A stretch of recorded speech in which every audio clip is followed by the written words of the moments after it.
Assalamualaikum warahmatullahi wabarakatuh dan selamat siang. Jumpa lagi dengan kami Amino Komputer. Di siang ini masuk servisan yang kasus awalnya mati total ya. Ini laptop sebenarnya mati total. Setelah saya bongkar ternyata kondisinya seperti ini.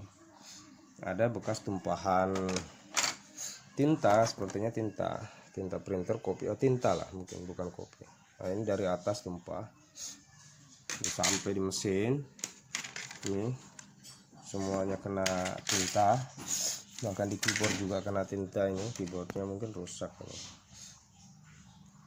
ini kena tinta semua. Ini dari atas juga ada bekasnya, tinta printer biasa, sampai masuk ke dalam. Dan kondisi sekarang laptopnya mati total ya. Ini kita akan coba, jadi saya akan kasih tutorial gimana cara membersihkan bekas tumpahan yang kayak gini ya. Oke, ini sudah saya bongkar, langsung kita buka saja ini motherboardnya dan kita bersihkan. Nah, jadi buat yang nonton, jika ragu dengan cara membersihkannya, alangkah baiknya langsung dibawa saja ke tempat servis supaya dikerjakan oleh teman-teman teknisi yang sudah berpengalaman di bidangnya. Karena untuk membersihkan laptop yang kena tumpahan cairan itu sangat-sangat beresiko. Jika ada kesalahan maka akan terjadi konsleting, jadi laptopnya tambah parah, bukannya normal, nanti malah tambah parah. Oke, kita angkat dulu nih motherboardnya ya. Ini sudah saya buka motherboardnya, tintanya cukup banyak, kena mesin, terus ini di bagian bawah juga kena ya. Di casing juga banyak, luar biasa ini. Jadi untuk proses pembersihan yang pertama bisa kita lakukan adalah, yang wajib sebenarnya dilakukan adalah mencabut dulu baterai BIOSnya. Ini baterai BIOSnya disolder, jadi kita akan siapkan solder untuk mencabut. Kita cabut dulu ya. Oh, ini tintanya masih basah ini kena tangan saya, tintanya masih basah. Oke, selanjutnya kita akan cabut baterai BIOSnya. Jadi kalau ini modelnya baterai BIOSnya ini baterai yang tertanam, yang tanam, jadi harus pakai solder. Ini baterai BIOSnya ini. Saya akan cabut ya, kasih fluk dulu. Kalau baterai BIOSnya nggak yang bukan solderan ya tinggal cabut aja.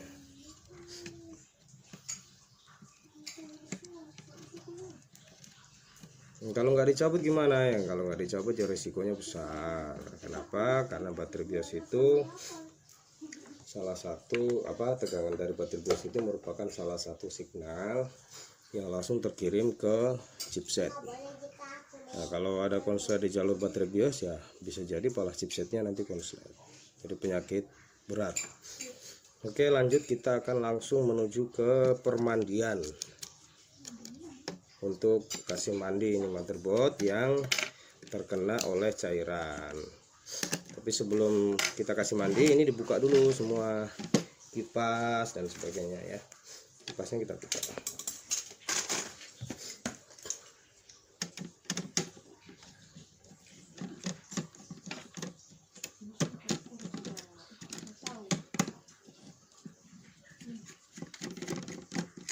Ini mobil laptop Toshiba L510 ya Allah. Ini juga ini coba perhatikan, ini baru ketahuan ini. Ini lihat, ini debu. Wow, debunya sudah wow. Debu seperti ini menyebabkan laptop menjadi overheat dan kadang jadi mati-mati. Laptopnya mati-mati ya, debu kayak begini. Keyboard cepat rusak karena panas tidak keluar ke sana, tapi kembali ke dalam dan naik ke atas di jalur keyboard, menyebabkan keyboard kepanasan. Harddisk juga cepat rusak ya. Sekalian nanti kita bersihkan dan ganti thermal pastanya.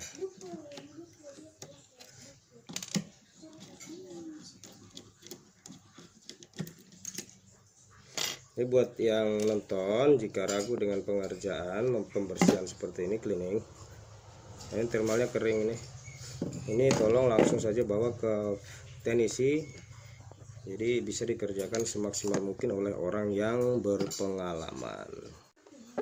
Oke, lanjut, sudah dibuka semua, kita akan pergi ke permandian.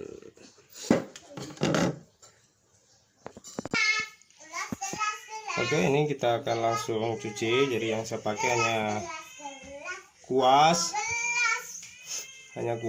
kita pakai kuas saja, dan airnya air biasa, air keran. Oke, siram. Jadi buat kawan-kawan yang ragu dengan hal ini, tolong jangan dilakukan, langsung serahkan ke teknisi. Nanti naik ke sini, kasih kelihatan ya, kasih dekat baru kasih kelihatan. Kasihkan ke teknisi yang lebih paham ya untuk melakukan hal ini. Oke, kita mulai bersihkan bekas-bekas tintanya. Kalau ada yang tanya, loh emang enggak apa-apa itu Mas, itu kena air? Ya sebenarnya apa-apa, tapi makanya saya bilang tadi, serahkan ke teknisi yang lebih berpengalaman untuk melakukan hal ini. Jangan lakukan sendiri jika ragu.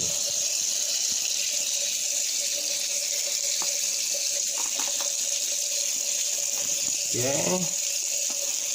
ini pembersihannya ini masih kotor, ini masih ada bekas-bekas tinta yang mengerat. Nah, setelah selesai proses pembersihan ini, kita akan langsung jemur ke matahari langsung bisa, atau kalau ada oven bisa di oven.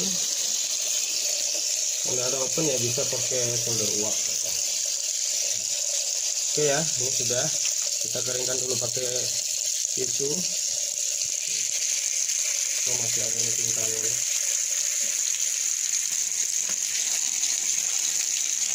Ya, kita keringkan pakai tisu. Udah pause pikir. Oke, untuk pengeringan sendiri, jadi yang pertama kita keringkan dulu pakai tisu ya, gini ya. Jika sudah, silahkan dijemur di matahari bisa. Kalau ada matahari, bisa juga kalau punya oven, di oven suhu 100 derajat, lama waktunya 10 menit. Kalau nggak ada juga, matahari lagi mendung, sekarang musim hujan, bisa pakai solder uap. Ini ternyata masih bertinta ini. Bisa dicuci lagi kalau memang belum bersih, dicuci kembali. Karena tinta itu lama-lama kalau karat ya.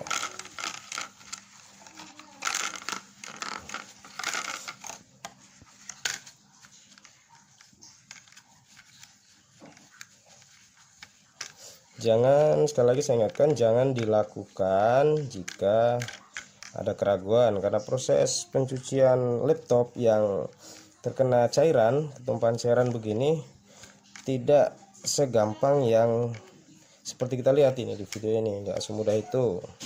Nah, sekedar dicuci selesai, dinyalakan menyala ya, alhamdulillah. Kalau memang setelah dicuci dinyalakan, jikalau tidak ada konslet short, nah, bisa jadi posisi ketumpahan cairan itu memang motherboardnya konslet. Nanti kita akan cobalah, jika ada konslet berarti lanjut ke meja servis. Jika enggak ya alhamdulillah, berarti kasusnya kelar, mati total. Ini sampai kering ya. Oke, kita tunggu, kita jemur dulu. Kebetulan ada matahari agak panas itu di luar, jadi kita bisa jemur. Kita jemur dulu, nanti kita kembali kalau sudah kering.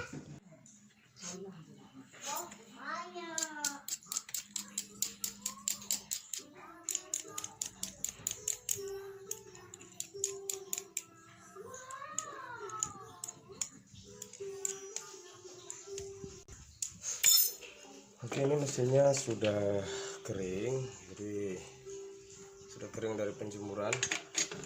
Habis mandi terus berjemur. Jangan lupa dipasang kembali ini baterai BIOSnya. harusnya dipasang kembali, kasih fluk dikit aja.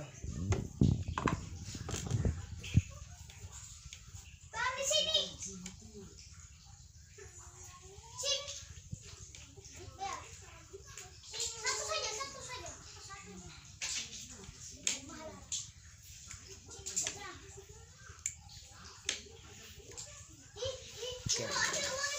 Terus ini kita pasang kipas dan kita pasang kembali di casingnya untuk lakukan tes apakah dari hasil dicuci tadi bekas cairannya sudah selesai atau belum. Jika memang belum beres, kita akan lakukan servis. Oke, sekarang kita coba tes ya, tes laptopnya. Ini datang sebelumnya lampu indikator tidak menyala. Ini alhamdulillah sudah bisa nyala. Ampere standby juga itu ya. Ini ampere normal gitu ya. Oke, sekarang kita coba switch ini tombol switchnya pakai pinset aja karena hanya 2 jarum. Oh, tidak ada pengaruh, mati ya, nggak mau switch laptopnya. Coba ukur dulu tegangan. Nah, di tombol power itu harusnya tegangan tombol power itu 3 volt tegangan standby. Kalau ditindih switchnya kembali ke 0, itu perintahnya tombol power jika normal. Coba saya ukur dulu, kelihatan nggak? Ini angkanya kelihatan. Coba saya ukur. Nah, itu 3 volt. Ini 3 volt. Nah, pas saya switch harusnya dia kembali ke 0. Jika seperti itu maka tombolnya normal. Ada belum? Nah, itu 3 volt. Jika saya switch ke 0 gitu, harusnya ini laptop posisi sudah di on kan ya, tapi tidak ada respon gitu. Tapi tombol power normal sih, ada tiketnya. Ini cek singkat aja, cek singkat. Nah, di luar ini harusnya nggak usah dicoba, untuk teman-teman langsung bawa ke tempat servis ya yang lebih paham. Ini bisa dilihat kalau untuk laptop, semua laptop kita ada yang namanya lead SW. Lead SW fungsinya untuk standby. Jadi jika laptop ditutup layarnya, maka laptop otomatis standby. Itu kalau di komponen mesin itu biasa kodenya H1, HR1, HE1, atau kalau di laptop Acer sering dapatnya MR1. Coba ini fokus ke sini bisa nggak? Nih. Oh, ini Pak, ini 3 kaki. Ini apa kodenya? Di zoom aja.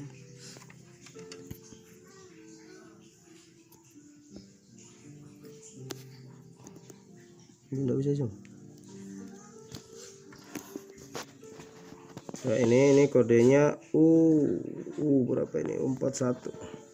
Kita akan lihat, coba kita akan ukur ya, apakah ini untuk standby nya, atau nanti kalau tidak dapat kita akan cari. Itu kedua kakinya harusnya dia 3 volt. Jika salah satu kaki tidak ada 3 volt ya tidak akan mau switch. Coba saya ukur dulu kedua kakinya.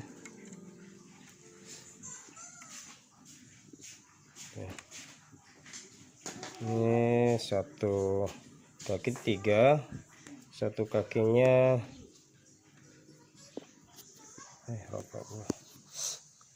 satu kakinya 3 volt, satu kakinya 0. Nah, kita coba pinset dulu ini, karena harusnya itu dua-duanya 3 volt. Kalau enggak akan mau switch. Ini 0 juga, berarti ini konslet nih.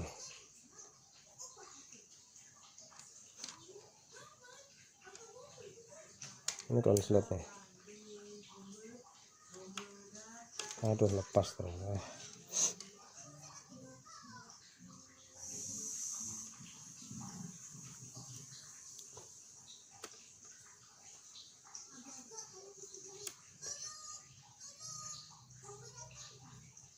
Ya, konslet ini karena kalau disambung malah 0 dia, bukan 3 volt. 3 volt guys.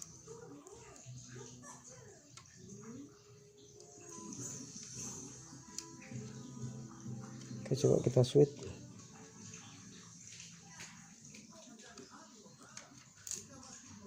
Nah, ini angkanya sudah berubah. Coba di PSU angkanya sudah berubah ke mana beda, ke 41 saat kita switch. Sebenarnya switchnya sudah selesai, tapi ini konsletnya agak panjang ini gara-gara kena tinta tadi. Kalau angka segitu VS-nya, tegangan VS-nya tidak normal ya.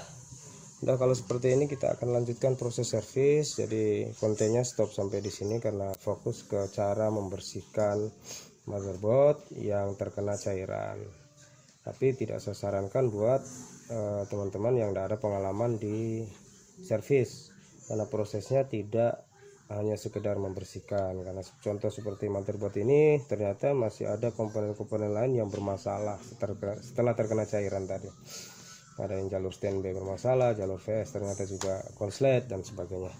Oke, terima kasih sudah menonton. Untuk laptop ini akan saya lanjutkan di proses servis, tapi mohon maaf saya tidak bisa kontenkan. Terima kasih. Assalamualaikum warahmatullahi wabarakatuh.